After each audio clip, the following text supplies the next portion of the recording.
random acts of compassion with our consciousness. Yep. Goes right into the field. Absolutely. Yep. So let's use that to go into a meditation just before the channel from Kryon. Let's use this opportunity to send random acts of compassion into the field. And so I invite you to close your eyes and feel into the joy that it gives you when you have given someone something and their excitement of receiving it, their appreciation for what you have done floods back to you in a way that you are so overjoyed in happiness that you were able to inspire someone, to help someone, to give a gift that was received. And with that energy of feeling into that appreciation and happiness and joy of what you were able to give to someone, I'm sure there is a memory of you giving someone a gift or a kindness or a smile or something, and the reciprocation of receiving that gift, that creates an energy. And so with that energy, let's now focus that into the field, because there are those who are ready to receive the gift of your consciousness, your compassionate consciousness, to give to them so that they may feel loved, feel that someone is actually thinking of them in this moment. And so release that thought, that consciousness, that intention into the field, and have this trust, this knowingness that there is someone right now on the planet that is receiving a wave of peace. Perhaps they feel a gentle hug right now from Spirit. Perhaps they're able to just relax and know that there is a solution for a problem they are looking at. And in this quantum soup of energy, know that it is being delivered exactly where it is needed.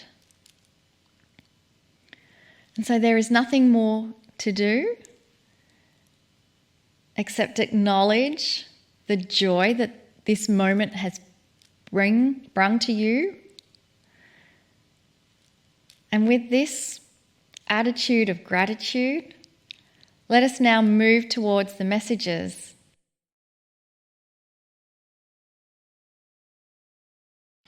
Greetings, dear ones. I am Kryon of Magnetic Service.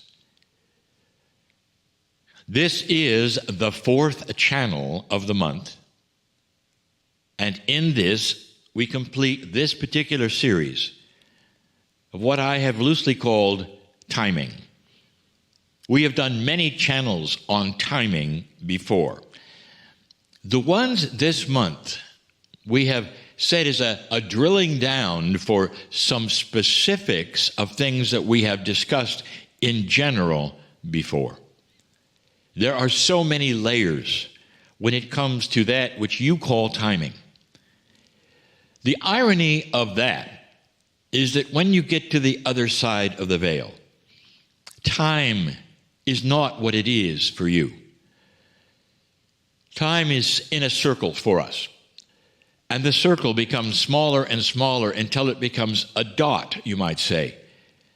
And though it still exists in some way, all time is in the now. So whereas you see it as a long, straight train track, and the train is you, you see a past, and you see a present, and you see a future. But let me ask you something.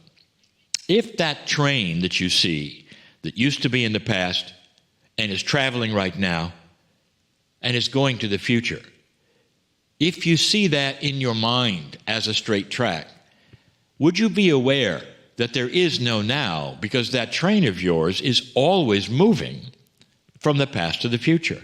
It never stops. So therefore, you have to redefine the now.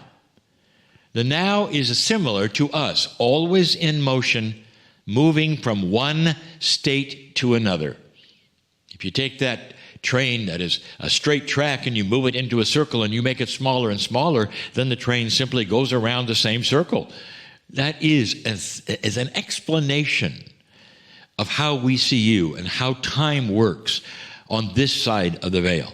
There is really no time. We see what you think is the past, and because it is in your Akash, you're using it, and therefore it is in the now. Are you going to use that for the future?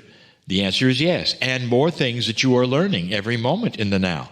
Therefore, that future is also part of the now, on that train that's in a little circle. I show you these things, even if you don't understand them, to set up a premise of a question. And the premise of the question is that you are far more powerful than you think. And the question is about reincarnation. Now, we have talked about reincarnation many, many times, and even the timing of it. Now, this is a little more specific, where it starts to ask a question. And here it would be: Dear Kryon, is it possible that we plan our future incarnations past just who were going to be our parents? That we actually plan on perhaps where we're going to be, or what might even be what we're going to do, or perhaps what will happen. Now you get into some very interesting esoteric questions. You have free choice. This also goes into that which we would talk about: contracts, plans. Every single one who would teach you, who has been around and has the wisdom of the karmic, akashic, and other energies regarding past and future lives, will tell you something. This contract you feel you have, or this plan you feel you have, has come right from the past. It's you before you got here planning your life. So that particular question is already answered in some way. But how specific can it be? Now, regarding those contracts and plans, almost everyone will agree who teaches the Akashic records that these contracts or plans are simply the beginning. That when you get to the planet and you start on these things that you intrinsically feel you're supposed to do and that you begin with, because of the energy on the planet and your free choice, you can change them anytime. I've even said they're written in invisible ink. So you may feel you're supposed to do something, but what if something better because of the energy comes along? Does that mean you have to stick with the old plan or the old energy?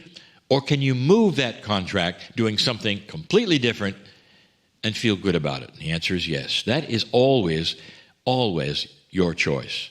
So planning and contracts and all these linear things you think you do always has the ability to change them. But that doesn't answer the question. Dear Kryon, how specific is it? Can we plan the future? Let's talk about it. This is something that the ancients have done for a very long time. I want you to examine this and tell me how you feel about it. Is it real or not? There are certain belief systems on the planet. In fact, one that is the original one. And it measures its leaders and counts on a reincarnation in order to have the wisdom continue for its teaching. And what I mean by that is that the leaders, perhaps, of this particular belief system know who they're going to be in the next life. They know their gender, where they will be. And then the puzzle is to find them so they can continue on teaching. So they fully recognize this idea of a school of earth. But more than that, they see the wisdom of a shaman who is then continuing on, and they look for them in the next life. And in this life, that particular leader or shaman will say, look here in this city at this time, for this gender at this age, and that will be me. I'm coming back. And I will give you signs that I am me. How about that? So not only do you have a plan, you can tell people what you're going to do and where to look. This is not old news. Let's take a look at the record of how that's worked. For this particular belief system takes that individual when they're very young, 6 to 10 years old, finds them as they're supposed to, and then they'll train them. There has to be an intelligence there because they will send them overseas, so they will learn multiple language. They'll come back. They'll send them to high educational schools so that they will be wise and educated. And every time that has happened, those individuals have taken on that task and been very good at it, like they simply were remembering.